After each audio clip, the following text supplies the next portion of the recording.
বিশেষ করে আমাদের প্রধান মেহমান আজকে যে তুলে ধরেছেন সেটাই হচ্ছে আমাদের মূল চলার পাথেয়।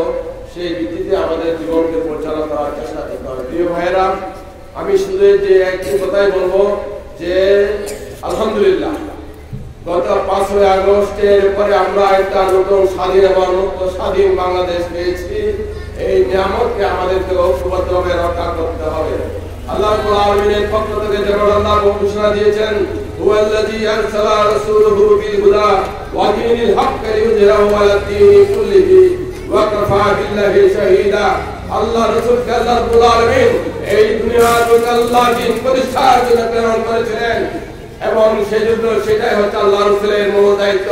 এটাই হচ্ছে সিরাত মাহফিলের একটা মূল বৈশিষ্ট্য। তাই আজকে আমাদের ঐক্যবদ্ধভাবে আল্লাহর দ্বীন প্রতিষ্ঠার জন্য সবাইকে এক হতে হবে। আর 5ই আগস্টের পরে এই স্বাধীন এবং মুক্ত বাংলাদেশ আমরা পেয়েছি। আমাদের মেহমানই বলেছেন, তোমরা দৃঢ়ভাবে আল্লাহর রজ্জুকে ধারণ করো এবং পরস্পরের পৃথক হবে না। তাই আসুন ঐক্যবদ্ধভাবে বাংলাদেশকে গঠন করি। সর্বশেষে বলতে চাই, যারা বিগত 15টি বছর জুলুম করেছে, নির্যাতন করেছেন, আমাদের আলেম ওলামাদেরকে ফাঁসির মঞ্চে ঝুলিয়েছে, আলেম ওলামাদেরকে জেল জুলুম এবং অত্যাচার ও নিষ্পেষণ চালিয়েছেন, ওই ফ্যাসিস্টদের আর কোনো ক্ষমা নেই। কিয়ামত পর্যন্ত তাদের কোনো ক্ষমা নেই। আমরা তাদের প্রতি কোনো সহানুভূতি প্রদর্শন করতে চাই না।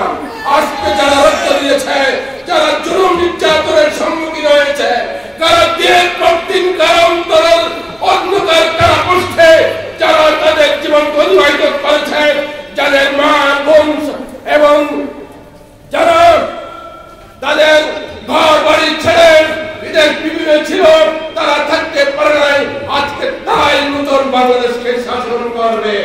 প্রিয় ভাইরা, আসুন আমি আর বক্তব্য না রেখে আমি শুধু সর্বশেষ বলবো, আমি উপজেলা চেয়ারম্যান থাকা অবস্থায় আপনাদের কাছে আসতে যাওয়া হয়।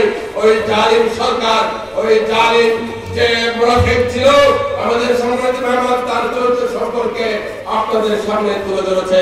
তাই আসুন, আমি আবার বলবো, বিএনপি জামাত সহ সকলে মিলে আজকে আমরা ঐক্যবদ্ধ হবে নতুন বাংলাদেশকে গঠন করতে। তুলে এখানে বিভেদ করলে ওই ফ্যাসিস্টরা আমাদের দুর্বলতার সুযোগ আবার মাথা তোলার জন্য চেষ্টা করতে হবে। চিরতরে তাদের মাথাকে ঘুরিয়ে দিতে হবে। আল্লাহ রাব্বুল আলামিন রাসূলের সিরাতকে এই বাংলার জমিনে প্রতিষ্ঠা করার তৌফিক দান করুন। আমিন। আসসালামু আলাইকুম ওয়া রাহমাতুল্লাহি ওয়া বারাকাতুহু।